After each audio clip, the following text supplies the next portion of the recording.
নমস্কার, আমি সৌভিক। আজকে 1 মে 2024 থেকে 14 মে 2025 পর্যন্ত এই এক বছর আপনার কেমন যাবে সেই বিষয়ে আলোচনা করব। দেখুন, এই এক বছরের ফলাফল বৃহস্পতি গোচরের অবস্থান ভিত্তিক। জন্মকুণ্ডলিতে ট্রানজিট বা গোচরের সময় শনি এবং বৃহস্পতি অবস্থানের ওপর বর্ষফল নির্ভর করে। আর শনি এমন একটা গ্রহ যে কর্মফল দেয় আপনার আগের জন্মের কর্ম এবং প্রারব্ধ কর্মের ভিত্তিতে। শনি যখন জন্মকুণ্ডলিতে যখন ভালো গ্রহের সংস্পর্শে আসে তখন আপনার পুণ্যের ফল দেয়, আবার যখন ম্যালেফিক গ্রহের সংস্পর্শে আসে তখন পাপ কর্মের ফল দেয়। আর বৃহস্পতি হলো এমন গ্রহ যে কিনা শুধু শুভ ফল দেয়। উদাহরণ হিসেবে যদি বলি, ধরুন আপনি কোনো শুভ কর্মের সাথে যুক্ত, বৃহস্পতি এই সময় আপনার অর্থভাবকে অ্যাক্টিভ করেছে বা অর্থদায়ক গ্রহকে অ্যাক্টিভ করেছে, আপনি অর্থ পাবেন। আবার ধরুন আপনি কোনো অনৈতিক কর্মের সাথে যুক্ত, বৃহস্পতি আপনার অর্থভাবকে অ্যাক্টিভ করেছে বা অর্থ দেয় এমন গ্রহকে অ্যাক্টিভ করেছে, তাহলেও অর্থ পাবেন। এই বৃহস্পতি 1 মে 2024 থেকে 14 মে 2025 পর্যন্ত এই এক বছর বৃষ রাশিতে থাকবে। তার মধ্যে 9 অক্টোবর 2024 থেকে 5 ফেব্রুয়ারি 2025 পর্যন্ত বকরি থাকবে। আমি বৃহস্পতি অবস্থানের ফলে কী ফলাফল ঘটবে এই এক বছরে তার সম্পর্কে স্টেপ বাই স্টেপ আলোচনা করব। দেখুন, এই ভিডিওটা একটু লম্বা হতে যাচ্ছে। যারা শর্টকাটে ফলাফল জানতে চান তাদের জন্য কমেন্ট বক্সে আমি টাইম স্ট্যাম্প করে দিয়েছি, ওখানে ক্লিক করলেই তারা দেখতে পাবেন আপনারা যে ইভেন্টটা দেখতে চাইছেন। আশা করি এই ভিডিওটা পুরোটা দেখলে আপনার জীবনে আগামী এক বছর কীরকম হতে চলছে একটা ধারণা চলে আসবে। আর আপনার মনের ভেতরে বৃহস্পতি সম্পর্কে যা যা প্রশ্ন আছে সব উত্তর আপনি পাবেন। এই ভিডিওতে বৃহস্পতি বিশ্বরাশিতে অবস্থানজনিত ফলাফল এটা আলোচনা করব, আপনার রাশি এবং লগ্ন অনুসারে ফলাফল আলোচনা করব, এবং ট্রিপল ট্রানজিট এটা সবচেয়ে বেশি ইম্পর্টেন্ট, এর ফলাফল সম্পর্কে আলোচনা করব। দেখুন, জ্যোতিষ দুই প্রকার, স্ট্যাটিক এবং ডাইনামিক। অর্থাৎ যে জন্মছক নিয়ে আপনি জন্মেছেন সেই জন্মছকে গ্রহের অবস্থান অপরিবর্তনশীল, এটা একটা বিষয়। আরেকটা হচ্ছে ডাইনামিক, পরিবর্তনশীল। আমরা এখন ডাইনামিক জ্যোতিষ নিয়ে আলোচনা করব। জ্যোতিষ শাস্ত্রে সময় বা কালকে শনির সাথে তুলনা করা হয়েছে, আর জীব বা ভাগ্যকে বৃহস্পতির সাথে। সৌরমণ্ডলের সবচেয়ে বড় গ্রহ এই বৃহস্পতি পৃথিবী থেকে প্রায় 36,70,00,000 মাইল দূরে অবস্থান করছে। এই বৃহস্পতি তার শীতল দৃষ্টি দিয়ে এই পৃথিবীতে প্রাণের সৃষ্টি করেছে, তাই বৃহস্পতিকে জীবকারক বলা হয়। বৃহস্পতি হলো আমাদের প্রাণ, আমাদের শ্বাস। বৃহস্পতির রং হলুদ, আর তার জন্যই দেখবেন ডিমের ভেতরে যে কুসুম থাকে না, তার রং হলুদ। আর এই পৃথিবীতে সব হলুদ রঙের বস্তুর মধ্যে বৃহস্পতির অধিকার আছে। বৃহস্পতি শরীরের অঙ্গের মধ্যে সবচেয়ে বড় অঙ্গ, আমাদের থাইকে নির্দেশ করে, আবার নাককেও নির্দেশ করে। বৃহস্পতি আকাশ তত্ত্বকে নির্দেশ করে। বৃহস্পতি হলো আমাদের আশা, বৃহস্পতি হলো আমাদের আস্থা, বৃহস্পতি হলো সুখের কারক। তাই আমাদের জীবনে যে কোনো প্রকার সুখ নির্দেশক হলো বৃহস্পতি। বৃহস্পতি যেহেতু আকাশ তত্ত্বকে নির্দেশ করে, তাই আমাদের মনের ভেতরে আসার কোনো সীমা নেই। আর ট্রানজিট বা গোচরে যখন ধীর গ্রহ, মানে শনি বৃহস্পতি রাহু কেতু, এরা তো ধীর গ্রহ, এরা যখন রাশি পরিবর্তন করে তখন সবার প্রথমে আমাদের চিন্তা করার পদ্ধতিকে পরিবর্তন করায়, আমাদের চেতনা শক্তিকে পরিবর্তন করায়। আমাদের চেতনা গ্রহদের শক্তির দ্বারা পরিচালিত, তাই গ্রহের গোচর আমাদের বিচারধারাকে প্রভাবিত করে। তাই বৃহস্পতি আমাদের সবার প্রথমে আমাদের চিন্তা শক্তি বা আপনার চিন্তা শক্তিকে প্রভাবিত করবে। এছাড়া বৃহস্পতি জীবকারক গ্রহ, তাই না? সেহেতু গোচরে বৃহস্পতি যে রাশিতে অবস্থান করে তখন থেকে আপনার সব অ্যাটেনশন ওই রাশি অর্থাৎ বৃষ রাশি কারকতা বা বিষয়ের ওপর নিয়ে যাবে। এবং বৃহস্পতি যে বৃষ রাশিতে অবস্থান করছে সেই বৃষ রাশির এনার্জিগুলো সবসময় আপনাকে ঘিরে থাকবে, এবং আপনি সেই এনার্জি বলুন বা চেতনাগুলো সেগুলো উন্নত করতে ব্যস্ত থাকবেন। বৃহস্পতি এখন বৃষ রাশিতে অবস্থান করছে। বৃষ রাশির কারকতা বা বিষয়গুলো কি? ব্যাংক, অর্থ, খাদ্য, লাক্সারি আইটেম, জুয়েলারি আইটেম, সোনা। আর কি নির্দেশ করে? যে কোনো বিষয় সঞ্চয় করা নির্দেশ করে। বৃষ রাশি কালপুরুষ কুণ্ডলী দ্বিতীয় ঘরকে নির্দেশ করে, তাই না? তাই দেখবেন যাদের ব্যক্তিগত জন্মছকে দশম লট দ্বিতীয় ঘরে অবস্থান করে তারা দেখবেন কোনো কিছু জড়ো করা বা সঞ্চয় করার কাজ করে। ধরুন কারো দশম লট শনি, সে সেকেন্ড হাউসে আছে, দ্বিতীয় ঘরে, সেই ব্যক্তি দেখবেন পুরনো জিনিস বা বাসন স্টিল জড়ো করে বিক্রি করার কাজ করে বা ব্যবস্থা করে। ভগবান কুবেরের নাম শুনেছেন? এই ভগবান কুবের হলো ধন সম্পত্তির দেবতা। তিনি অর্থ সম্পদ নিজের কাছে গচ্ছিত রাখেন, তিনি কিন্তু দেন না, গচ্ছিত রাখেন। বর্তমানে রাহু বৃষ রাশিতে, মীন রাশিতে অবস্থান করছে, বৃহস্পতি বৃষ রাশিতে, শুক্রের রাশিতে, মানে বৃহস্পতি রাহু শুক্র একসাথে একটা যোগ তৈরি হচ্ছে। বৃহস্পতি রাহু শুক্রের যোগকে বলে কুবের যোগ। বর্তমান যুগে কুবেরকে কাকে বলা হয়? রিজার্ভ ব্যাংককে কুবের বলি না, যেখানে অর্থ সোনা সঞ্চয় থাকে। আর রাহুর কাজ কি? কোনো বিষয়কে গ্রাস করা বা কোনো বিষয়কে হোল্ড করা রাহুর কাজ। তাই দেখবেন আরবিআই প্রচুর পরিমাণে সোনা সঞ্চয় করছে বা ভবিষ্যতেও করবে। আর আপনি যদি আরবিআইয়ের হেডকোয়ার্টার মুম্বাই যান, দেখবেন ওইখানে না যক্ষ এবং যক্ষিণী স্ট্যাচু আছে, এরা ধন পাহারা দেয়। তবে এই সময় মানুষটা খুব লোভী হবে। এই সময় মানুষের মানসিকতা গ্র্যাবিং বা অ্যাকুমুলেশনের দিকে যাবে।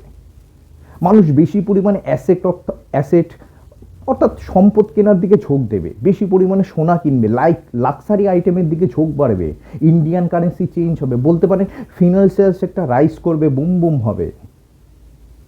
মানুষ টাকা রোজগার করার জন্য শর্টকাট পদ্ধতি দ্বারা ইনকাম করতে চাইবে, just like a share trading, cryptocurrency.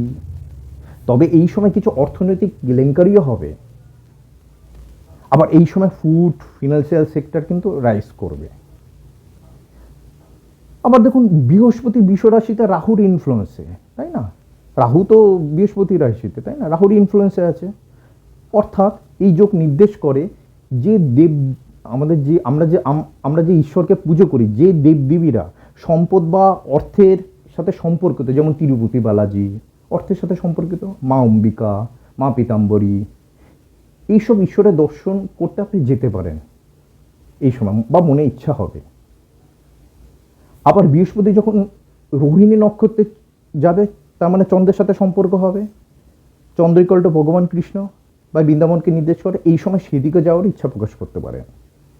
তবে আপনার ব্যক্তিগত জন্মছকে শুক্র যদি মকর রাশিতে রাহুর প্রভাবে যদি যুক্ত থাকে, তাহলে এই সময় মা ত্রিপুরেশ্বরী বা রাজরাজেশ্বরী বা বগলামুখীর মন্দিরে ভ্রমণ করতেও যেতে পারে। দেখুন আপনাদের মনে অনেক প্রশ্ন আছে যে গোচর ফল, হ্যাঁ, ট্রানজিটে যে গ্রহরা গোচর ফল আমরা কোথা থেকে দেখব? রাশি অনুসারে দেখব না লগ্ন অনুসারে দেখব? গোচর ফল সবসময় চন্দ্র রাশি থেকে দেখা হয়, মানে এর প্রায়োরিটি বেশি। তার কারণ আমাদের চেতনা বা সাবকনসিয়াস মাইন্ড, তাই না, আমাদের বিচারধারা, আমাদের ইমোশন, এসব চন্দ্র নির্দেশ করে। তাই এই জন্য চন্দ্র থেকে দ্বিতীয় বা দশমে বৃহস্পতি গোচরকে খুব ভালো বলা হয়। আবার তৃতীয় বা ষষ্ঠে গোচর অতটা ভালো নয়। তবে এর আলাদা আলাদা মিনিং আছে। চন্দ্র আপনাকে বিচার বা চিন্তা শক্তি দেয়। এই চিন্তার দ্বারা আপনি বসে বসে নিজেকে রাজা ভাবতে পারেন বা বলতে পারেন, আবার নিজেকে নিঃস্ব ভাবতে পারেন বা বলতে পারেন। অর্থাৎ প্রথমে রাশি দেখে, চন্দ্র রাশি থেকে বৃহস্পতির অবস্থান বিচার করতে হবে আপনাকে। তারপর সেই মনের ভেতরে বিচার বা ফিজিক্যাল রেজাল্ট কেমন হবে সেটা আবার লগ্ন দিয়ে বিচার করতে হবে, লগ্ন সাপেক্ষে বৃহস্পতি কোথায় যাচ্ছে। তারপরে সবশেষে রবি থেকে বৃহস্পতির গোচর দেখতে হবে। ক্লিয়ার হলো? অনেকে এই ব্যাপারে প্রশ্ন করেন কোথা থেকে দেখব। এছাড়া আপনার ব্যক্তিগত জন্মচক্রে যে রাশিতে বৃহস্পতি অবস্থান করছে তা থেকে বর্তমান গোচরে বৃহস্পতির অবস্থান বিচার্য, এটাও থেকেও দেখতে হবে। দেখুন এই 9টি গ্রহের মধ্যে বৃহস্পতি এমন একটা গ্রহ যে আপনাকে সবচেয়ে বেশি খুশি দেয়। বৃহস্পতি হলো রসের কারক, জীবনে বেঁচে থাকার রস। এর জন্য আবার বৃহস্পতিকে জীবকারক বলা হয়। বৃহস্পতি যখন আপনার যে কাজের মধ্যে রসবোধ জাগায়, তখন আপনি সেই কাজ করার ইচ্ছা প্রকাশ করেন। আসল কাজটা কিন্তু বৃহস্পতি করে। আর সেই কাজের পেছনে ফেম, মানি, এগুলো বাই প্রোডাক্ট। এর জন্য বৃহস্পতিকে সুখের কারক হিসেবে মানা হয়। দেখুন ভগবান বিষ্ণু বৃহস্পতিকে জগৎ কল্যাণের দায়িত্ব দিয়েছে। বৃহস্পতি মানুষের মধ্যে ধর্ম, মর্যাদা, সামাজিকতা, পিতৃভক্তি, গুরুভক্তি, দেবভক্তি এসব ভাবনাকে জাগ্রত করে। বৃহস্পতি বিশ্বরাশিতে অবস্থান করে বিশ্বরাশির কারকতার ওপর নৈতিকতা বোধ, দায়িত্ববোধের জ্ঞান দেবে আপনাকে। এই বৃহস্পতি আপনার পারিবারিক বিষয়, আপনার খাদ্য অভ্যাস, ব্যাংকের আর্থিক বিষয় সম্পর্কে গাইডলাইন দেবে। বৃহস্পতি নৈতিকতা দেয়। আবার ভাববেন না বৃহস্পতি কোনো রুল তৈরি করে, অনলি ফর গাইডলাইন। ওর জন্য বৃহস্পতি তৈরি। আপনি এই সময় আর্থিক বিষয় নিয়ে ভাববেন, সোর্স অফ ইনকাম বাড়ানোর কথা ভাববেন, ফাইন্যান্স কীভাবে হ্যান্ডেল করতে হয় সেই চিন্তা ভাবনাগুলো বদলানোর কথা ভাববেন। এছাড়া বৃহস্পতি সেভিংসের কথাও আপনাকে ভাবাবে কিভাবে আপনি সেভিংস করবেন। দেখুন, বৃহস্পতির ফল দুইভাবে দেয়। আপনার লগ্নের ডিগ্রি যখন ক্রস করে সেই সময় বৃহস্পতি ফল দেয়, আর গোচরের ঠিক 4 মাস পর থেকে বৃহস্পতি ফল দেওয়া স্টার্ট করে। দেখুন, রাহুর দশা বা নক্ষত্রের পরে বৃহস্পতির নক্ষত্র বা দশা শুরু হয়, দেখবেন আপনি, তাই না? কারণ রাহু ইলিউশন দেয় আর বৃহস্পতি কারেকশন করায়, রিয়েলিটি সম্পর্কে আপনার ধারণা দেয়। এবার মিথুন রাশি বা মিথুন লগ্নের ক্ষেত্রে বৃহস্পতি 1 বছর কি ফলাফল দেবে সেই বিষয়ে আলোচনা করব। মিথুন রাশি বা মিথুন লগ্নের ক্ষেত্রে বৃহস্পতি আপনার দ্বাদশ ঘরে অবস্থান করে দ্বাদশ ঘরকে অ্যাক্টিভ করবে। তার মানে বৃহস্পতি দ্বাদশ ঘর বিষয়গুলোকে ম্যাচিওর করাবে, ঠিক না? দ্বাদশ ঘর নির্দেশ করে ইনভেস্টমেন্ট, বিদেশ সম্পর্কীয় বস্তু, আপনার বেডরুম, হসপিটাল, মোক্ষ, অর্থাৎ এই বিষয়গুলো কিন্তু বৃহস্পতি অ্যাক্টিভ করাবে। আপনি এই সময় বিদেশে চাকরির সুযোগ পেতে পারেন, আপনি আপনার জন্মস্থান থেকে দূরে যেতে পারেন বা কোথাও বিনিয়োগ করতে পারেন। এছাড়া দ্বাদশ ঘর হলো খরচা নির্দেশ করে, খরচ নির্দেশ করে। তার মানে আপনার খরচ হতে পারে ধার্মিক ব্যাপারে, আবার খরচ হতে পারে হসপিটালজনিত ব্যাপারে। আবার দ্বাদশ ঘর মোক্ষ বা স্পিরিচুয়ালিটিও নির্দেশ করে, অর্থাৎ এই সময় আপনার মন বা আপনি আধ্যাত্মিকতার দিকে যাবেন। আপনি আপনার বেডরুমে ঈশ্বরের ফটো লাগাতে পারেন। দেখুন, দ্বাদশ ঘর কিন্তু 3টি বিষয় দেয়। একটা হচ্ছে যে কোনো ব্যাপারে আপনাকে ব্যাকআপ দেবে, আপনার বর্তমান অবস্থানের পরিবর্তন করাবে, আবার তার সাথে লসও করায়। দেখুন, যদি আপনার ব্যক্তিগত জন্মছকে বুধ, বৃহস্পতি, শুক্র এই 3টি গ্রহের মধ্যে যে কোনো একটি গ্রহ যদি বৃষ রাশিতে থাকে, আপনি কিন্তু খুব ভালো ফল পাবেন। আর মঙ্গল, রাহু, কেতুর মধ্যে যে কোনো একটি গ্রহ যদি থাকে তাহলে কিন্তু আপনি অসুবিধার মধ্যে পড়বেন। এছাড়া বৃহস্পতি আপনার সপ্তম এবং দশম লর্ড, সেই হিসাবে আপনার কর্মক্ষেত্রে অর্থাৎ চাকরি বা ব্যবসার ক্ষেত্রে ব্যবসার জন্য চাকরি বা ব্যবসার জন্য বা কর্মের জন্য আপনাকে জন্মস্থান থেকে দূরে যাওয়ার সুযোগ তৈরি করতে পারে। এছাড়া বৃহস্পতি আপনার পঞ্চম দৃষ্টি দিয়ে চতুর্থ ঘরকে অ্যাক্টিভ করবে, সপ্তম দৃষ্টি দিয়ে ষষ্ঠ ঘর এবং নবম দৃষ্টি দিয়ে আপনার অষ্টম ঘরকে অ্যাক্টিভ করবে। দেখুন, বৃহস্পতির দৃষ্টি অমৃত দৃষ্টি, কিন্তু বর্তমানে চতুর্থ ঘর কন্যাতে কিন্তু কেতু অবস্থান করছে। কিন্তু কন্যাতে থেকে যতটা না চতুর্থ ঘর সম্পর্কীয় বিষয়গুলোকে ড্যামেজ করাবে, ঠিক বৃহস্পতি চতুর্থ ঘরের দৃষ্টি দিয়ে তা কিন্তু পরিপূর্ণ করাবে বা করবে। চতুর্থ ঘর হলো আপনার মা, মন, গৃহ, সুখ, এডুকেশন। আশা করি এইসব বিষয়গুলিতে বৃহস্পতি শুভ ফল দেবে। আবার বৃহস্পতির নবম দৃষ্টি আপনার অষ্টম ঘরে পড়বে। দেখুন, অষ্টম ঘর হলো আপনার শ্বশুরবাড়ি বা বলতে পারেন ইনভেস্টমেন্ট বা পৈতৃক সম্পত্তি, আবার আপনার জীবিকার মধ্যে লাইফ ইন্স্যুরেন্স, অডিটার, রিসার্চার, এসব কাজগুলো নির্দেশ করে। অর্থাৎ আপনার শ্বশুরবাড়ির সাথে সম্পর্ক ভালো হবে বা শ্বশুরবাড়ি রিলেটেড কোনো ইভেন্ট হবে বা পৈতৃক সম্পত্তি থেকে আপনার অর্থ লাভ হবে। এছাড়া আপনি যদি অষ্টম ঘর সম্পর্কীয় জীবিকার সাথে যুক্ত যদি থাকেন তাহলে আপনি সফলতা আশা করতে পারেন। আবার যদি আপনার ব্যক্তিগত জন্মছকে মকর রাশিতে কেতু গ্রহ থাকে তাহলে আপনার চাকরির ক্ষেত্রে একটু যত্নশীল আপনি অবশ্যই হবেন। আবার যদি বৃহস্পতি যদি থাকে, ঠিক না, তাহলে কিন্তু আপনার শরীর স্বাস্থ্য দিক দিয়ে ঠিকঠাক থাকবে। আবার অষ্টম ঘর অ্যাক্টিভ আছে, তাই কর্মক্ষেত্রে কিন্তু আবার একটু চাপও আসতে পারে, অতিরিক্ত কাজের চাপ এগুলো কিন্তু হতে পারে। আবার অষ্টম ঘর অ্যাক্টিভ মানে একটা কাজ ছেড়ে অন্য কাজে যোগ দেওয়া, সেটাও হতে পারে। এছাড়া বৃহস্পতি সপ্তম দৃষ্টি দিয়ে আপনার ষষ্ঠ ঘরকে অ্যাক্টিভ করবে। এখানে একটা জিনিস বোঝার বিষয় আছে, বৃহস্পতি ষষ্ঠের দৃষ্টি বলে আপনার ষষ্ঠ ঘর সম্পর্কীয় বিষয়গুলোর উপর শুভত্বতা আসবেই। যেমন অসুস্থ থাকলে আপনি সুস্থ হয়ে যাবেন, ব্যাংকিং লোন যদি থাকে তা পরিশোধ করতে পারবেন, শত্রুতা যদি কারোর সাথে থাকলে তা নাশ হবে। এই শুভ ফলগুলো কিন্তু আপনি পেতে চলছেন বা পাবেন। এছাড়া আপনার ষষ্ঠ ঘরে কিন্তু ট্রিপল ট্রানজিট হবে, অর্থাৎ বৃহস্পতি সপ্তম দৃষ্টি আপনার ষষ্ঠ ঘরে পড়ছে, শনির দশম দৃষ্টি পড়ছে এবং রাহুর কিন্তু পঞ্চম দৃষ্টি কিন্তু আপনার ষষ্ঠ ঘরে পড়ছে। এই 3টে দীর্ঘ দৃষ্টি যখন একভাবে পড়ে তখন তাকে ট্রিপল ট্রানজিট বলে। দেখুন, কোনো ইভেন্ট হতে গেলে গোচর এবং দশা অন্তর্দশা দেখতে হয়, আর ট্রিপল ট্রানজিট এমন একটা সাবজেক্ট দশা অন্তর্দশা দেখতে হয় না। ট্রিপল ট্রানজিট যে ঘরে হয় সেই ঘর সম্পর্কে ইভেন্ট হয়, মানে এই 1 বছর আপনার ষষ্ঠ ঘর সম্পর্কে ইভেন্ট হবার প্রমিস করছে।